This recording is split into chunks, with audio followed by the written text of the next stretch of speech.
శ్రీ సాయినాథాయ నమః. శ్రీ సాయి సచ్చరిత్రం 4వ అధ్యాయం.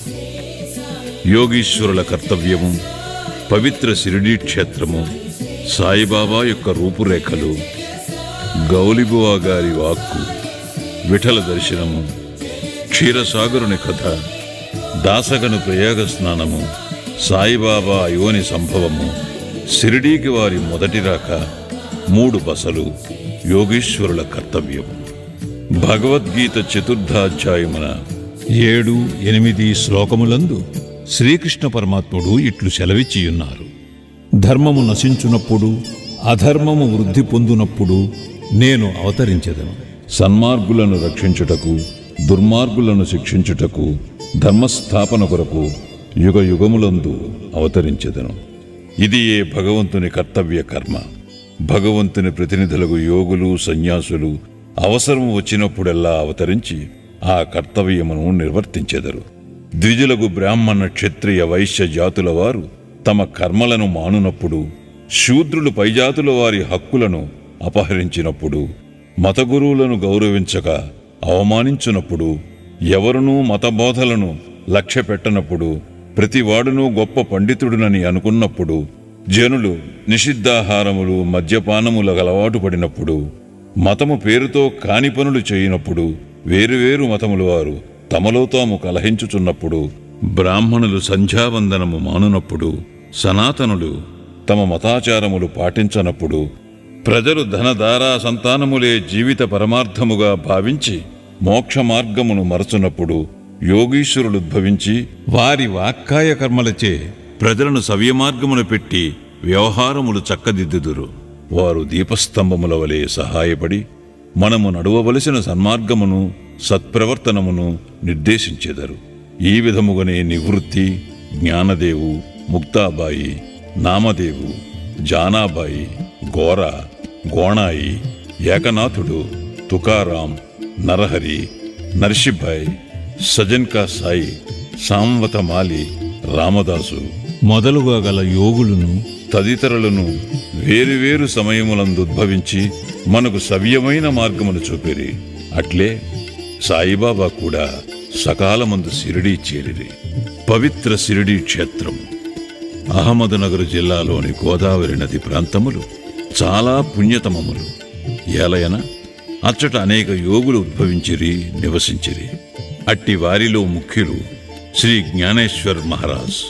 షిరిడీ గ్రామము అహ్మద్నగర్ జిల్లాలోని కోపర్గాం తాలూకాకు చెందినది. కోపర్గాం వద్ద గోదావరి దాటి షిరిడీకి పోవలను. నది దాటి 3 కోసులు పోయినచో నీమ్గాం వచ్చును. అచ్చటికి షిరిడీ కనిపించును. కృష్ణా తీరమందు గల గాణగాపురము, నరసింహవాడి, ఔదంబర్ మొదలుగా గల పుణ్యక్షేత్రముల వలె షిరిడీ కూడా గొప్పగా పేరు కాంచినది.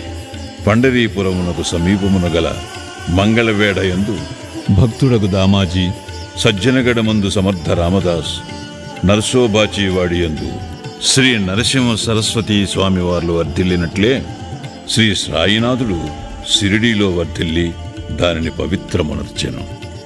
సాయిబాబా రూపురేఖలు. సాయిబాబా వలననే షిరిడీ ప్రాముఖ్యము వహించినది. సాయిబాబా ఎట్టి వ్యక్తియో పరిశీలింతుము. వారు కష్టతరమైన సంసారమును జయించినవారు. శాంతియే వారి భూషణం. వారు జ్ఞానమూర్తులు. వైష్ణవ భక్తులకు ఇల్లు వంటివారు. ఉదార స్వభావులు. సారములోని సారాంశము వంటివారు. నశించు వస్తువులందు అభిమానము లేనివారు. ఎల్లప్పుడూ ఆత్మ సాక్షాత్కారమందే మునిగియుండెడివారు. భూలోకమునందు గాని స్వర్గలోకమునందు గాని గల వస్తువులయందు అభిమానము లేనివారు. వారి అంతరంగము అద్దము వలె స్వచ్ఛమైనది.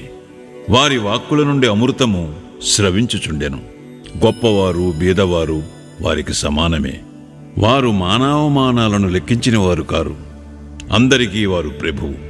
అందరితో కలిసిమెలిసి ఉండేవారు. ఆటలు గాంచుడేవారు, పాటలను వినుచుండెడివారు. కాని సమాధి స్థితి నుండి మరలువారు కారు. ఎల్లప్పుడూ అల్లా నామము ఉచ్చరించుచుండెడివారు. ప్రపంచమంతా మేలుకొనున్నప్పుడు వారు యోగనిద్ర యందుండెడివారు. లోకము నిద్రించినప్పుడు వారు మెలకువతో నుండెడివారు. వారి అంతరంగము లోతైన సముద్రము వలె ప్రశాంతము. వారి ఆశ్రమము, వారి చర్యలు ఇదమిద్దముగా నిశ్చయించుటకు వీలు కానివి. ఒకచోటనే కూర్చుండి ఉన్నప్పటికీ ప్రపంచమందు జరుగు సంగతులన్నీ వారికి తెలియను. వారి దర్బారు ఘనమైనది. నిత్యము వందల కొలది కథలు చెప్పునప్పటికీ మౌనము తప్పిడేవారు కారు. ఎల్లప్పుడూ మసీదు గోడకు ఆనుకుని నిలుచువారు. లేదా ఉదయము, మధ్యాహ్నము, సాయంత్రము లెండీ తోటవైపు గాని చావడి వైపు గాని పచార్లు చేయుచుండెడివారు. ఎల్లప్పుడూ ఆత్మధ్యానమునందే మునిగి ఉండేవారు. సిద్ధపురుషుడైనప్పటికీ సాధకుని వలె నటించువారు. అనుకోవ, నమ్రత కలిగి అహంకారము లేక అందరినీ ఆనందింపచేయువారు. అట్టివారు సాయిబాబా. షిరిడీ నేల వారి పాదస్పర్శచే గొప్ప ప్రాముఖ్యము పొందినది. జ్ఞానేశ్వర్ మహారాజ్ ఆళందని వృద్ధి చేసినట్లు, ఏకనాథుడు పైఠానును వృద్ధి చేసినట్లు శ్రీ సాయిబాబా షిరిడీని వృద్ధి చేశాను. షిరిడీలోని గడ్డి రాళ్లు పుణ్యము చేసుకున్నవి. ఏలయన బాబా పవిత్ర పాదములను ముద్దు పెట్టుకుని వారి పాదధూళి తలపైన వేసుకొనగలిగినవి. షిరిడీ మా వంటి భక్తులకు పండరీపురము, జగన్నాథము, ద్వారక, కాశీ, రామేశ్వరము, బదరీకేదార్, నాసిక్, త్రయంబకేశ్వరము, ఉజ్జయిని, మహాబలేశ్వరము, గోకర్ణముల వంటిదైనది. షిరిడీ సాయిబాబా స్పర్శయే మాకు వేదపారాయణ తంత్రము.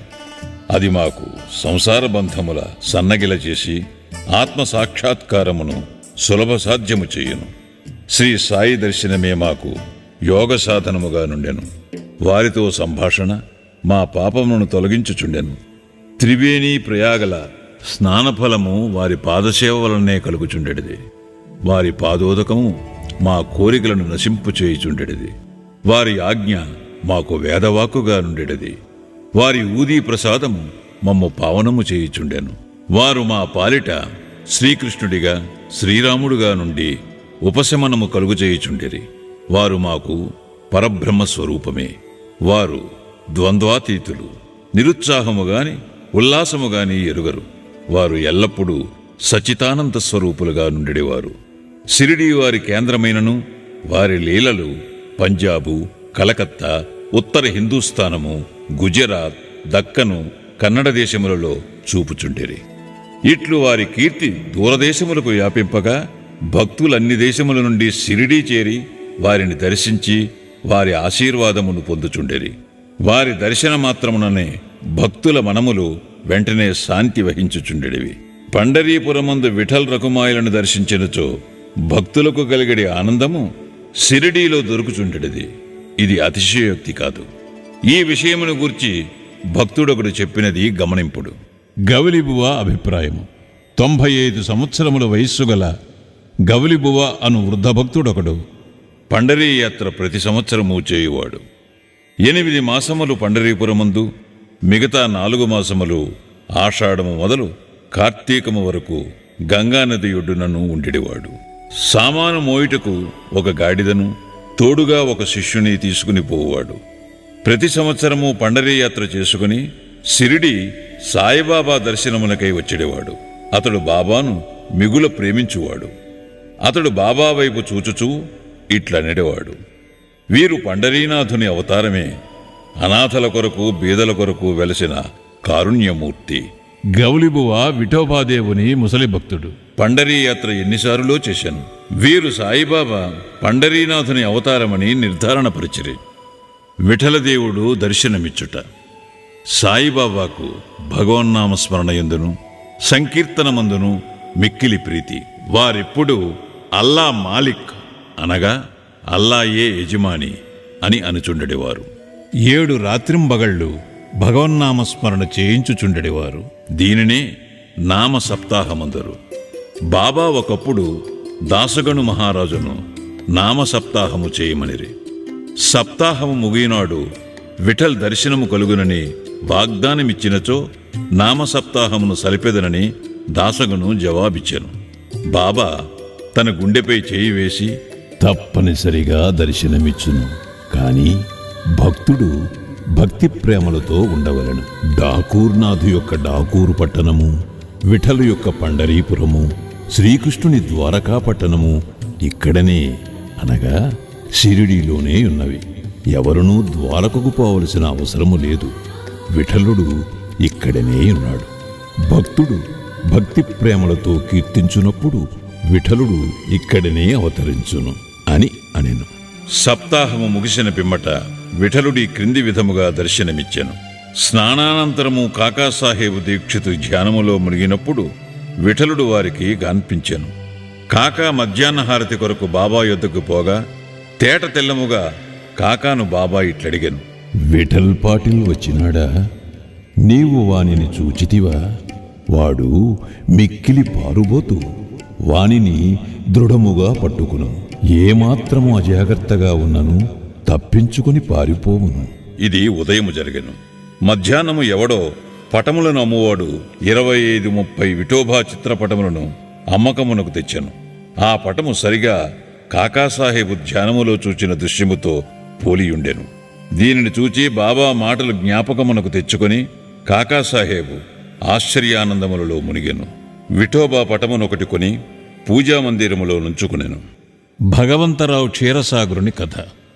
విఠల పూజయందు బాబాకెంత ప్రీతియో భగవంతరావు క్షీరసాగరుని కథలో విశదీకరింపబడినది. భగవంతరావు తండ్రి విఠోబా భక్తుడు.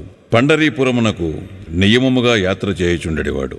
ఇంటి వద్ద కూడా విఠోబా ప్రతిమరించి దానిని పూజించువాడు. అతడు మరణించిన పిమ్మట వారి కొడుకు పూజను, యాత్రను, శ్రాద్ధమును మానెను.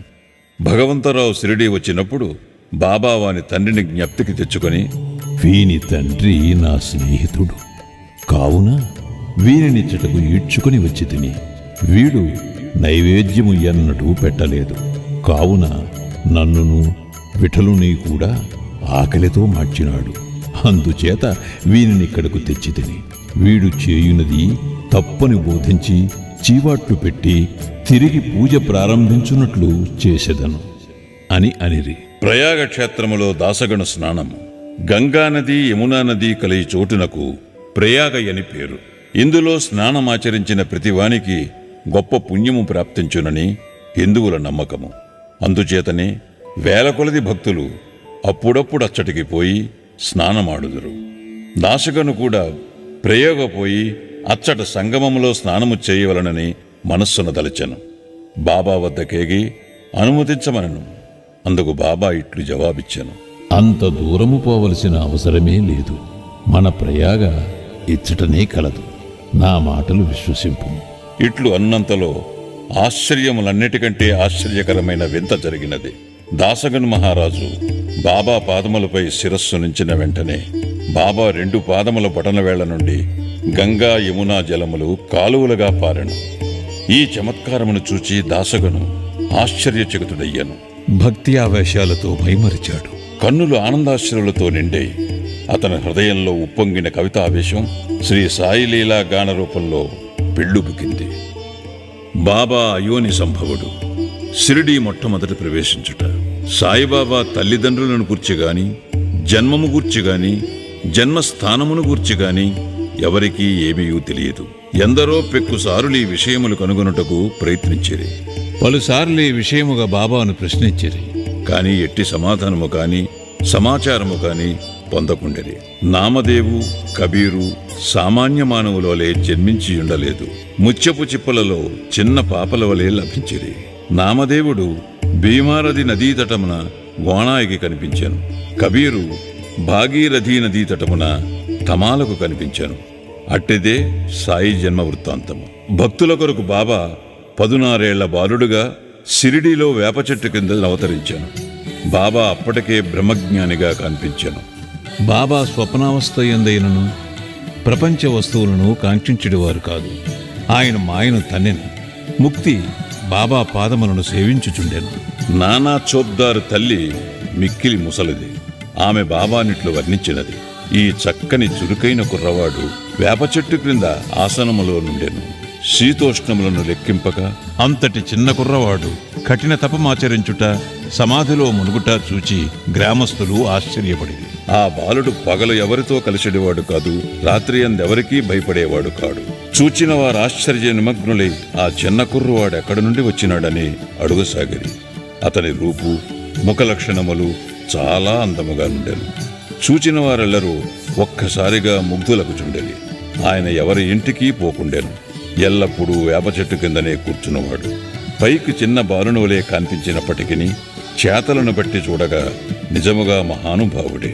నిర్వ్యామోహము రూపుదాల్చిన అతని గూర్చి ఎవరికీ ఏమీయూ తెలియకుండెను. ఒకనాడు ఖండోబా దేవుడొకని ఆవేశించగా ఈ బాలుడెవడై ఉండునని ప్రశ్నించిరి. వాని తల్లిదండ్రులెవరని, ఎచ్చట నుండి వచ్చినవాడని అడిగిరి. ఆ ఖండోబా గణము ఒక స్థలమును చూపి గడ్డపాలను తీసుకుని వచ్చి అచ్చట త్రవ్వమనెను. అట్లు తవ్వగా అందులో కొన్ని ఇటుకలు, వాని దిగువ వెడల్పు రాయి ఒకటి కనిపించాను. ఆ బండను తొలగించగా కిందనొక సందు కనిపించాను. అచ్చట 4 దీపములు వెలుగుచుండెను. ఆ సొరంగము ద్వారా ముందుకు పోగా అచ్చటనొక భూగ్రహము కనిపించాను.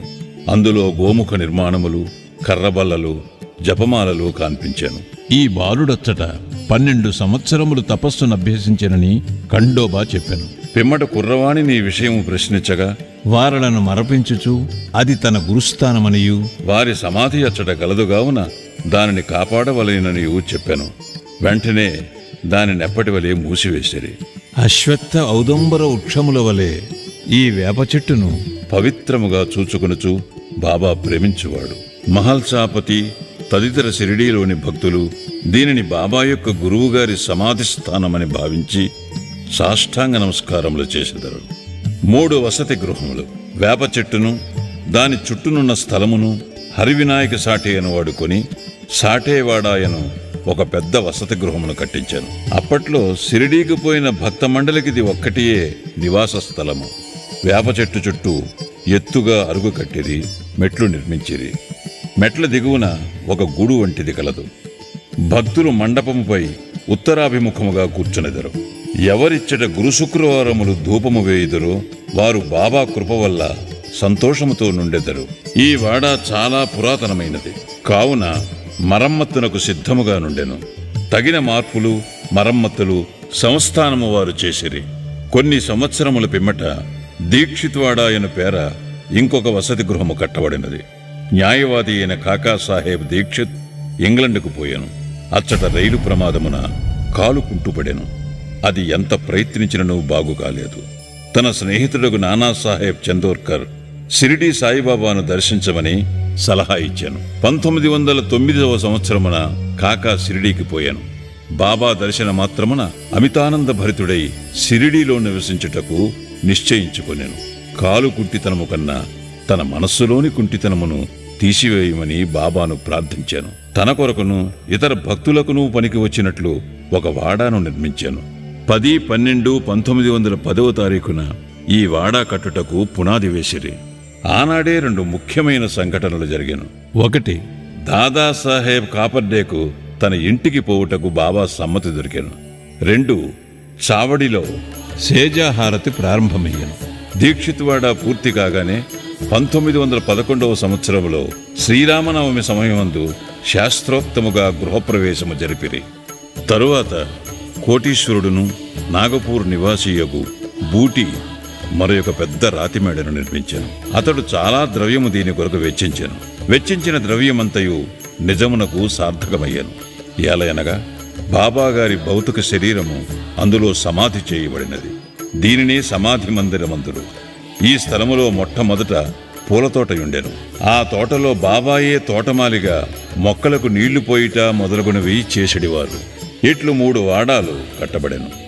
అందుకు ముందు ఇచ్చట ఒక్క వసతి గృహము కూడా లేకుండెను. అన్నిటికంటే సాఠేవాడ మొదటి రోజులలో అందరికీ చాలా ఉపకరించుచుండెను. 4వ అధ్యాయం సంపూర్ణం. సద్గురు శ్రీ సాయినాథార్పణమస్తు. శుభం భవతు.